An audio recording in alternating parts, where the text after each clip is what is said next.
Hey,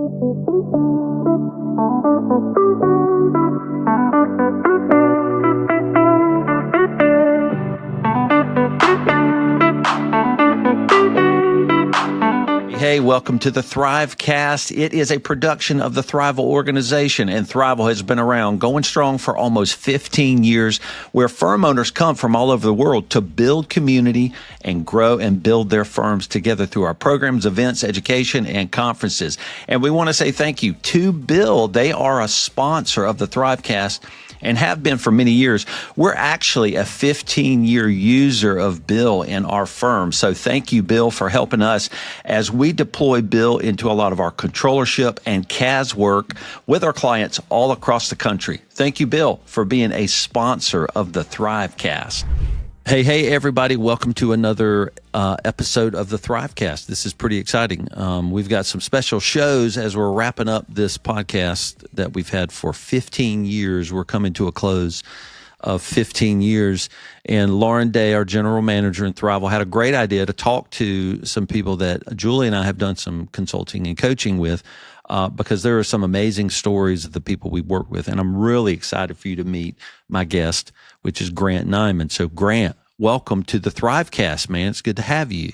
Nice to be here. Yeah, very cool. So Grant Niman, you run Niman Associates in LA, not exactly LA. What's the suburb of LA we go visit? We're in El Segundo. El Segundo, yeah. So Julie and I are coming to see. Right by the airport. Yeah, right by the airport. And we're coming to see y'all pretty soon, which is, we've done that a number of times where it's an awesome trip every time we come hang out with y'all and eat on your patio in the beautiful, perfect weather that we don't always have in South Carolina. So this is cool. How long you been running this firm, leading this firm, Grant? I started the firm in 2008. So it's been, we're coming up on 18 years. Yeah. 18 Did I do years. that math right? Yeah, something like that. Yeah. And but you've been doing this for a long time because you were in big firms, you were in a lot of regional firms. I mean, so how long have you been in the profession? I started in 1983 when I graduated from college. So hate to say it, but 43 years. Come on, dude. Sounds awful. I was only going to do it for 2 years. What? What is that story? You were only going to do...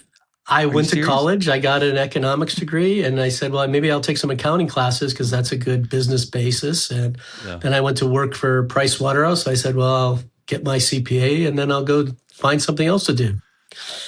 Here I am, still doing tax and accounting 43 years later. Yeah, 43 years later. Well, you run a pretty big firm there in El Segundo. How many team do y'all have?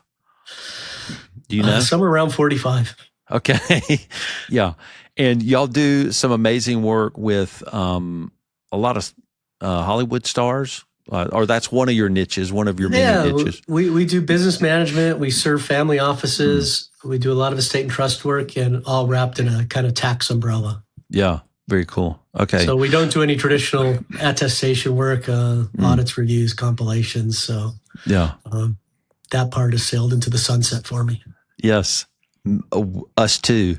Isn't that nice? Isn't that nice to get rid of that stuff? That stuff was for the birds, especially if you fail. I don't want to upset my brethren, but I never understood it.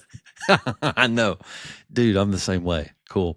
Well, Grant, it's cool since Julie and I have been working with you and Jen, Linda, just a lot of your executive committee leaders, and then all of your managers, Lauren on your team, who's your project manager.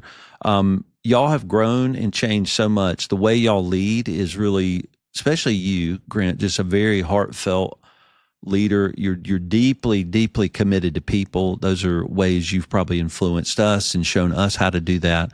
But so my questions are really going to be what you've learned, how you've grown, and this will help. There's a lot of people that listen to the podcast that run a firm, and it's hard. This is a really difficult thing to do. It's not easy. And so I want you to be an influence, to others as we walk through this. So, to get cranking, how did you know you needed consulting, and kind of how did you find us at Thriveal? Do you remember? Yeah, I'm not exactly sure I knew I needed consulting, but my daughter, Lauren, who you mentioned, suggested it and did some due diligence. And we interviewed a few firms and we liked you the best. Um, so, it was kind of all her decision, and she brought you to the table. And it was a great decision. Yeah. Well, cool. Well, no, she's a great leader. Yeah, she actually has gone into a very particular role in your firm and is killing it. It's not an easy role. We didn't even know we needed that role before we met you. So I know. Well, it's funny. We install and deploy project management in a lot of firms. It's one of the things that we do a good bit of. And Lauren really has turned out to be such a great leader in that area. It's not an easy role to fill, in a firm. And so she's really doing some great work in that.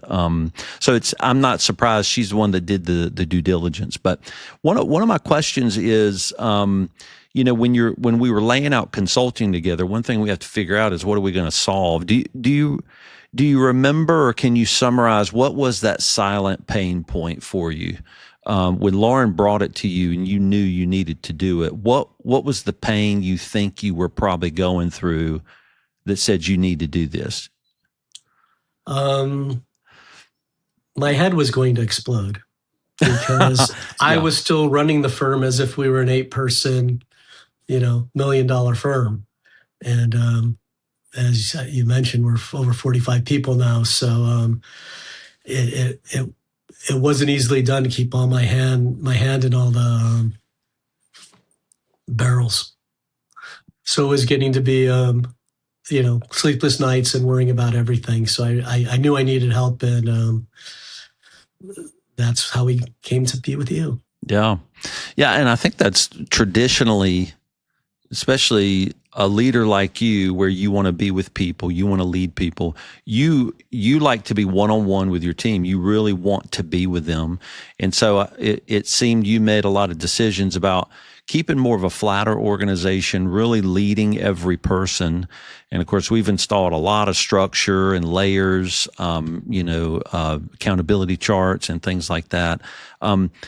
Is that one thing you've learned? Is that has the structure helped you, or has it pushed you further away from people and that's uncomfortable and you don't like that? Or how do you look at it now when you look back? Well, a little bit of both. I mean, we definitely have decentralized. It's not the top of the pyramid anymore. I'm not involved in every decision, which has been uncomfortable. We have, manager meetings now that I'm not even invited to. That's so different the way it used to be. Which was really hard at the beginning, but now the rhythm is really going, and I see the progress and the accountability, and it's just, we're doing this. The trajectory is going up, and I'm getting less and less involved with, as you say, revenue generation, and more involved in managing and running the firm. Yeah. Yeah. But that is odd, right? Because you're very technical. You're very good with clients. It's weird to get rid of skills you're actually really, really good at, and to be pushed towards running a company, which is also what you've signed up for. Did you push back on us in any way? Or did you want to? When we were pushing you out of revenue? I don't think there's so much pushing back. It just was uncomfortable. I wasn't invited to the meetings anymore. But, to be honest, I've always kind of delegated power. We wouldn't have grown the way we did if I didn't delegate responsibility and, communication and dealing with clients. So that part, I felt comfortable with. What I didn't feel comfortable about is not leading everybody anymore. Letting the managers lead the staff, and the senior managers lead the managers, and the executive committee lead the firm. So that's been a bit more uncomfortable. That I pushed back originally when you said you're not going to be part of these meetings, and it's like, how can this firm work if I'm not part of the meetings with all the managers? But it's given them a lot of freedom to talk and a lot of freedom to come up with solutions, and it's just been so much fun to watch. The solutions they're coming up with, the rhythms they're establishing, and we're still in the infancy of all this. So it's been really amazing to watch. Yeah. No, it's really cool. So as we look back on kind of the earlier stages of our consulting, kind of deploying some of this, was there a strategy or a structure, I mean, in those first meetings you had with Julie and I, that brought the fastest, like, breath of fresh air, like the fastest impact that you felt initially? Y'all have done a lot of hard work, so there's been a lot of very hard building over the years, which you've been a very courageous leader. But is there anything you can cite that's like, man, that just like, was such a breath of fresh air early on? Well, the idea of the accountability chart and, the organization of the firm was huge. I mean, it didn't happen overnight. It took months and months and months to come up with that. But the idea of it was very refreshing. And I got to tell you, it was difficult because, the way the firm I always wanted to be was everybody's associate, everybody does everything. Well, that was fine when we were 8 people. It's not so good when you're 45 people. So it just, as the lens focused, it became much more clear that we have to have an organization. People have to have specific responsibilities with job descriptions and things like that. So, in retrospect, that was kind of the turning point and the key fact. Again, it didn't happen overnight, but it's really what opened my eyes. Yeah. Well, and early on,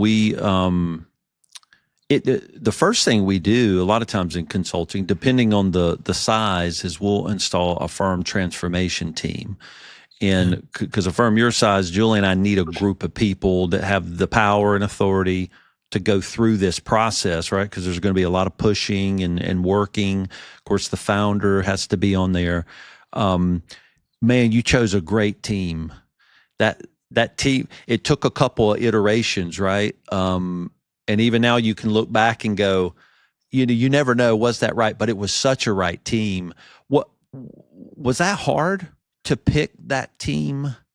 It was hard because people felt excluded, and we didn't want all the known leaders in the firm in it. We wanted people from all classes within the firm. So younger people, young managers, young staff people, and the 5 or 6 people we really had a cross section of the firm, and that was hard work too, being people feeling the freedom to talk. And we got there, but it didn't happen overnight. But the fact that we had firm generational people in that really was helpful, because people who were in the trenches were there, and myself and Jennifer, who are really detached a bit from actually doing the work. So it was a great group. You're right. Yeah, and it worked out brilliantly. Yeah, and it just took a lot of courage on your part, to actually. I mean, going through consulting takes a lot of courage anyway, because you have to walk in and trust somebody that's going to lead you through some process. Turns out that process is kind of difficult, but do you feel uncomfortable courageous? Is a better word than difficult. Okay. It is why is it uncomfortable to go through consulting like that? Because in your mind, you've done it one way, the whole, and people are opening your eyes to, it's like when you read these books, they all make perfect sense and you understand them. But when somebody puts it in front of you in some of these books you've had us read and some we've read on our own, it's just as enlightening to realize that, oh my God, this is how everybody thinks. Yeah. So, but it was uncomfortable, this change. Yeah, no, that's a good word. But I would call you courageous, right? Because courage to me is facing something hard or uncomfortable and deciding to move forward anyway. And so many times, I mean, we put you on the edge of cliffs many times and said, jump. And you kept doing it because we believed it was right. And you did it. Are you just a trusting person or just an openly courageous person? Or were you like, I don't know who the hell these people are, but I'm going to give this a shot? How do you feel about moving forward through those uncomfortable challenges? I would call it courageous. I think just sensible that, I knew something had to change, and you came in with great ideas, and I had to buy into it. Otherwise, what a waste of money and time. Right. So it just kept on getting better and better, and little success. And, we're really reaping the benefits today. Yeah. Yeah. But it's wild how long it takes, isn't it? Right. We're still change. not there. We're still not there. Yeah. And did that ever discourage you? It's like we're not far enough because you like to move fast and you really want to see things change. You make decisions very quickly, and we would pull you back sometimes. Was that hard that you couldn't see change fast enough? Yes. My sense is always make the change and start immediately. And that's one thing that I got criticized in the FTT was that, hey, sometimes you just got to take baby steps instead of leaping. Let's have a little success instead of a. So yeah, that is one of my weak points. Is I want to jump. That's mine. I want to move too fast sometimes. So, okay. Well, let me ask you some things about maturing as a leader. Do you think you've matured as a leader? Absolutely. I think there's been quite a change. Like I said, I'm not involved in the technical side not the technical side, the revenue side of the firm as much anymore. Mm-hmm. So, on the negative side, I'm usually only involved when there's a problem. Well, that's how that works. Yeah, that's what I was told. But so that's different. I'm not in the trenches with the managers coming up with solutions, but just to watch them grow is just, there's a satisfaction and a reward from doing what I'm doing. It's not like I did it and nothing's happened. Yeah. Oh no, God, the people you have around you are incredible technicians, and it's kind of unusual that you have a team, especially your management team, that have a lot of longevity with your firm. There's a lot of turnover in the profession right now, and you have team that stay, which means something. That there's something there for them to stay for. And a lot of that are the leaders that they look to, and I think that's true for Niman, which is pretty incredible. So, on this topic of leading, so I have some questions here. Leading a firm feels like a heavy backpack sometimes. What's one responsibility or mental burden you finally felt mature enough to delegate or let go of entirely? You've kind of already mentioned some. Yeah, not showing up to the meetings. The project manager. I mean, that's basically what I've done. Yeah, for my whole career is worried about, and to see Lauren stepping into that role, and we had probably the most successful tax season we've had in years. This year, right? Yeah, and it was just what a huge success. So, you can see the fruits of our labor that it's happening, and the meetings, the rhythms, the project management. So that's been a huge relief that it's to see the success. Yeah. It's a little, that somebody can do it besides me. But on the other hand, that's delegating, right? It's true. Yeah. Delegating is what allows you to build something or do it better than me. Do it better than me. That's uncomfortable, man. But the cool thing about leadership is leaders often create this vacuum or void. They leave a space and they allow somebody else to step into it. And you did that. I mean, from day one on the FTT, which when we say that means the firm transformation team, you let people in there to lead, some of the younger team, and man, they stepped up. We were all being led by people that didn't always have necessarily high levels of leadership there, but you allowed a space for them to lead, and you listened to, and you argued with them too. Well, the goal of this whole thing is, a form of succession planning, right? I've been with these people, as you said, for such a long time. I want to build the firm and leave something for them to, continue going. We got too good of a thing to go. So I have a little different goal than most. I think, I was talking to a money manager the other day, and they said, we're the only firm left that's independent. Everybody's been acquired in Los Angeles. Right. So it's a different mentality I have than I think most accounting firms. I'm breeding the next generation to keep the firm going and provide these people with these loyal people I love, the opportunity to take the firm off into the future. Yeah. I love that. See, that's leadership related statements, which are things you've said the whole time in the years that Julie and I have been working with you. So, so let me ask you this: if you could go back to day one and talk to yourself on day one of consulting, what's the biggest piece of wisdom you would give yourself back then, or that you would want to tell yourself when you enter into a relationship with a consultant? First of all, you should hire a consultant. Okay. That would be the pearl of wisdom, because it really opened my eyes. Yeah. It's so hard to go back because the results have been so successful that, whether it be the accountability chart or the project manager, all these tools we've developed, the rhythms of the meetings, it's all coalesced into, the firm's humming. And we're not even there yet. We've only, basically, we're still working with you. We're not done, but we've come such a long way. And I just see the voucher map. So one thing, I don't think there is, well, I can't say, I guess the one thing is we hired you. Yeah. Well, but that's hard enough, really. It was really hard. Yeah, to come to a place. I don't need anybody. I could do it all on my own. I don't need help.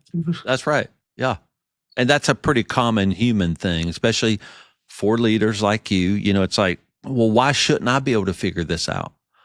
And sometimes there are things in life we can't figure out on our own. They're just too complicated. And that's true for every human when it comes to therapy, counseling, consulting, coaching. Sometimes we have to tap into another person that's not embedded in a lot of our junk. They're not weighed down by the things we're weighed down. They just see clearly, hey, I see something really clear that you need to change in your life. And it's hard to hear early on. And it makes me think early on, you really struggled because what consulting does, it confronts you with a lot of your issues, right? And it started dumping on you. Oh, I have a lot of issues. Well, you made points. You're like, it is really hard to keep being shown and told all the things we're doing wrong. And we try to add in encouragement and walking alongside you. But do you think that was hard early on? As I look and watched you, it seemed like that was difficult to constantly be faced with all the things you need to change. Well, it wasn't enjoyable, but on the other hand, at one level, I knew what the issue was, that I was running the place like it was a 8 or 10 person firm and not like a fairly large 45 person firm. Yeah. So it's just a way of thinking. And, I finally said, Uncle, I need help. You need help. Yeah. No, that's very wise too. Were there any things like, Julie and I want to encourage people. We want to walk alongside them because we know they're about to do something hard in consulting. But we'll get in your face too. Particularly Julie. Oh, sorry, Julie. Well, she when she cares about somebody, she's gonna walk alongside them and really say the things that drive them to success. What were some examples of that when we confronted you? Do you remember? If you want to say, you don't even have to say. Oh, no, I remember things. I think the rules of engagement were very helpful because I think a lot of those I was guilty of, talking over people. And Julie often corrected me in those early days. Grant, somebody else was talking now. Zip it. And she didn't say zip it, but she's no, she didn't say zip it. No. She was much more polite. No, much more direct, I should say.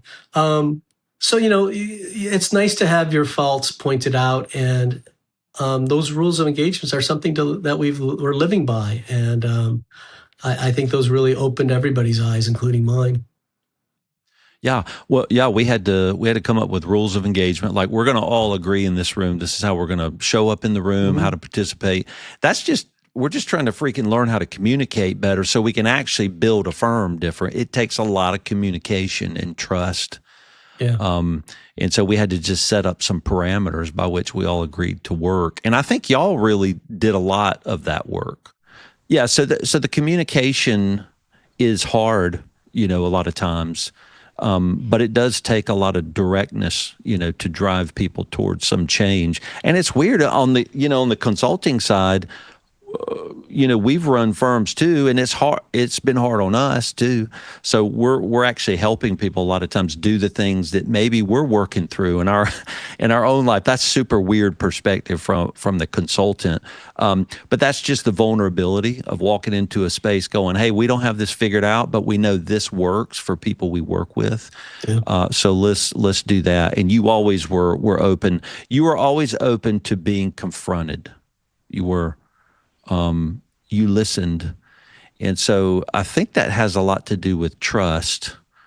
Well, one of the most interesting exercises when we had the firm retreat and the whole office was in there, and they put down, I forgot what it was, needs and wants or whatever it was. And it was so interesting to see what everybody's thoughts of where the firm's weaknesses were, where their strengths were, what they would like to see. And we really acted upon a lot of those things. Yeah. You really did. You asked for it, you got it. That's right. Yeah. We asked the team in the retreat, let's work on this firm. And then we're like, now we're going to implement what you've said. Yeah. And that's pretty cool. So, okay. So let me ask you about maybe the ripple effect of how this has worked, like maybe beyond the office. Are you seeing a trickle down effect to the benefits to you personally, anywhere, or to your staff's energy, productivity, any personal changes? Like, these things change us as people. Are there other places it's changed you, even in the firm or even outside the firm? Well, the worrying's gone down because I know we've spread out the worrying amongst many, many people. That's true. I already talked about how successful this tax season was. So it's trickled down. That's great for everybody. We lived in a world of fiefdoms where everybody kind of worried about their own stuff. And now with the accountability chart and everything, everybody's leaning on one another, and we really come back to being a team. And, it's just too big to only worry about your stuff. How does your stuff affect the next person? So seeing that progress has really taken a load off of worry for me, that people are looking at the firm as a firm, not as these are my clients and I have to just worry about that. Yeah, very cool. If somebody walked in your firm 2 years ago, and they knew your firm now, so let's say they know your firm now, the culture, and they walked in your firm 2 years ago, what are the stark cultural differences they may notice immediately? Would there be any that they would see, or what would you explain those differences to be? I think it's just the responsibility has been spread out and people have taken it and ran with it. I mean, you can't believe what these people are doing now as far as, taking the bull by the horn and really engaging and taking the responsibility. And that gives me relief. Yeah. So, yeah. But I don't know if that's something somebody visually can see, but it's certainly, that's the biggest difference is people are working as a team. Yeah. Yeah. Isn't it wild that there are rooms you stepped out of and then leaders step up?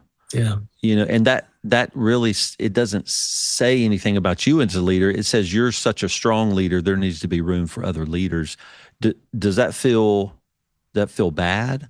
Or does it feel good to know when I left that room, other leaders stood in my place? It feels good because that's going to ensure the success of the firm going forward. Yeah. It was incredible me doing what I was doing. Being in every meeting, being in every client meeting, being on every email. It just wasn't going to be sustainable. So you'd like to be involved, but to see that it's happening incredible. Sometimes I just have to pinch myself that I can't believe this is all happening and all these people are working so hard and diligently for the sake of everybody. It's just I'm tingling. This is my tingling look. I love it. Yeah. Well, but that's wild. Those good things come from tons of work, tons of really hard work. A lot of hard work to message people differently. Hard work personally. in you, and the things you had to give up, what you're learning as a leader and things like that. So it's wild. These good things come from such hard work, and the hard work sometimes feels like, man, I got to have some relief from just the work. But there are good things that can come out of consulting and really going through that hard process. And are there things now that used to be a grind in your firm that aren't a grind anymore?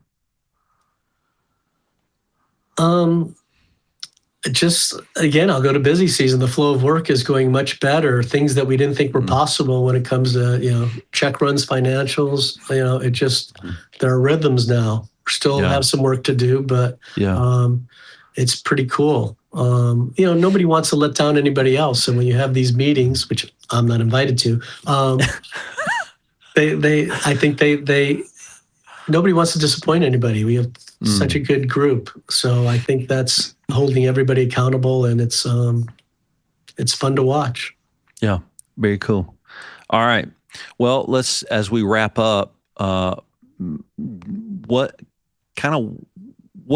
what's next, or what are you doing differently? Are you taking more vacations now? Or I would like to. and I got to tell you, Jason, I just took one. I took 3 weeks off, which is a very long time for me. And I was in Southeast Asia. And with a time difference of 16 hours, there was no overlap. Wow. So to see, every morning I'd read my emails, a couple hundred of them, but to see the firm humming without me was a good thing. Yeah. Well, it can feel weird too. It does feel weird. The firm's running without me. And it's like, actually, Grant, you're the one who built that. You built that firm and you allowed it to run without you. And it just feels weird. Yeah. But it's fun to see and watch the people growing into these positions. Yeah. Yeah. Well, it's often true in life, the dichotomy of us growing and learning as people. It sometimes comes with hard things we do and really good things. And sometimes those have to sit together. The feeling of that makes me feel a little sad while I'm extremely proud. And it's wild as a leader to allow those feelings to sit together in the same space and feel both of those. And maybe are you learning to do that?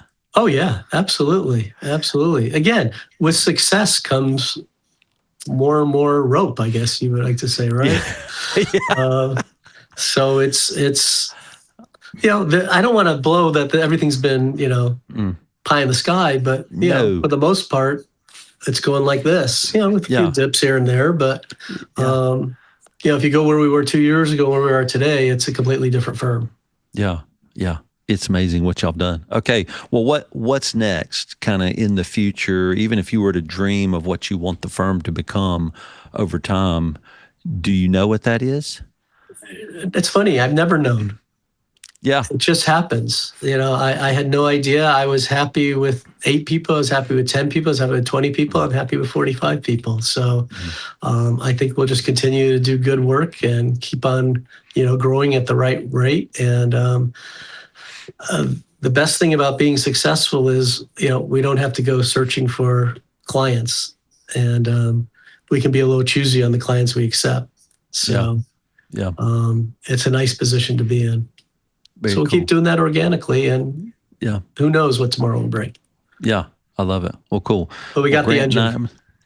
No, you have really installed an engine in a big way and worked your butts off to do it too, you and the rest of the leaders. So we're very proud of y'all. We're super excited that we've gotten to work with you and are still working with you. Y'all are amazing leaders, and we continue to grow and learn from you as well. So I'm proud of you, Grant. Well, thanks for your help, and congratulations on your 15 years. And as you sail this podcast off into the sunset. Yeah. Well, we're excited. I'm thankful you would come on and join us and kind of help us wrap this amazing show up that we've had for 15 years. So that's pretty cool. Happy to do it. Yeah. Well, cool. Well, Grant, do people should they find you on LinkedIn, or what's Niman's website? They can go to. See, this is the great leader. He doesn't know his own website. we everything happens organically, That's right. Yeah. It's NimanCPA.com. There you go. Yeah. Yeah. In LA, you are a referred guy. So we don't do social media or, No. pound the pavements. It's just, you do good work for people and more people come. Yeah. And you just have a huge referral network of We're very fortunate. Well, you built it too. So that was very cool. So, okay. Well, cool. Well, Grant, thank you for being on the Thrivecast. It's my been great pleasure to work with you. We appreciate you coming. Thanks so much. You bet.